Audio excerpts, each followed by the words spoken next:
welcome to Sideline View this week. We're on location here at Brainerd International Raceway. We want to thank Jed Copham and Jeff Gordon for letting us come on out. And Jeremy, so this week maybe we start off with let's start off with some golf. I mean, we've had some good golf here in the last couple weeks, boys and girls in Brainerd, and also in the area. So fill us in a little bit on that. Absolutely, boys.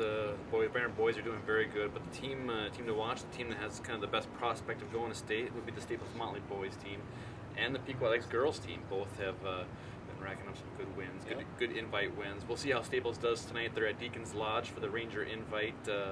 Almost all the area teams will be there, so it'll be a good test to see how they do against everyone else. And I got a feeling Nick Forsberg or Michael Strain will probably come out as the individual medalist for that one. So it'll be a good test of golf and a good golf course, and we'll see who the top of the top is for the boys.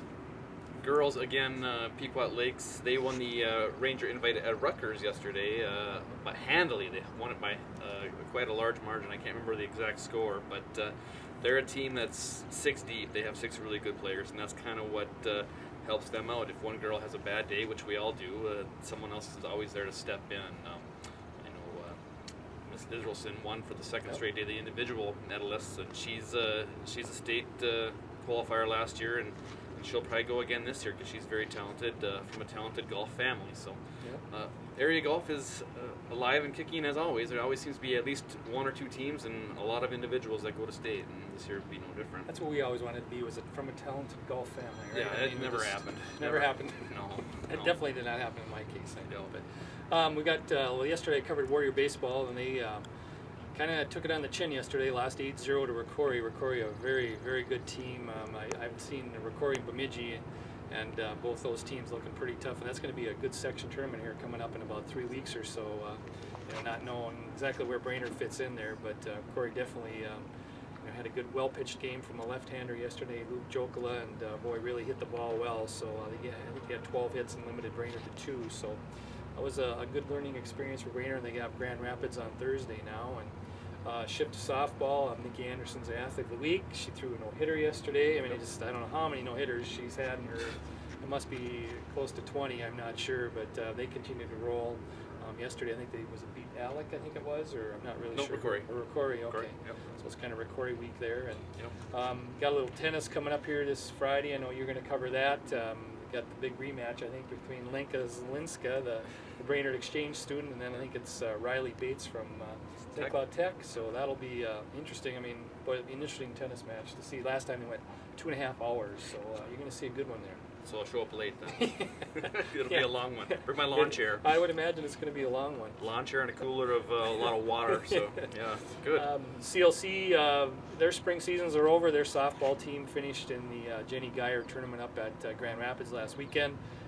Baseball also ended their season, made a late push. They won the first game of a best-of-3 series against Riverland at Austin, where they've played, I think, like a dozen games this year, more than they've played in Brainerd actually, and this season, just because of weather. And then they ended up losing the last 2, so their season is over. And we got lots of true team track right now, and maybe you can talk a bit about that from yesterday. Yep, Little Falls boys are going to state, and Staples Motley girls, we understand. We got those results late, but they're also going to the state true team meet.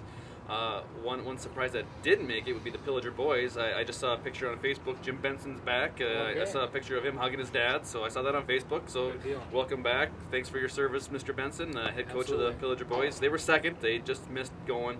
So kind of sad to see that they don't get to go. But Little Falls boys do go. They beat out Detroit Lakes in a close match for the Section 8. Was it 1A or 2A? I can't remember that one. I think it's 2A for true team. So they're going to go to the state true team meet, as well as Staples Motley girls, who've been piling up some good wins. Jalen Beachy, I know, she's a really good hurdler, and she won. She competed in the 200 the other week and did well there too. So a talented athlete there. So. Brian Huber really has been doing really well for the Staples boys. I know he's been winning like 4 every meet. Yes, he's a stud. He was good last year and just continues to improve. Better this year.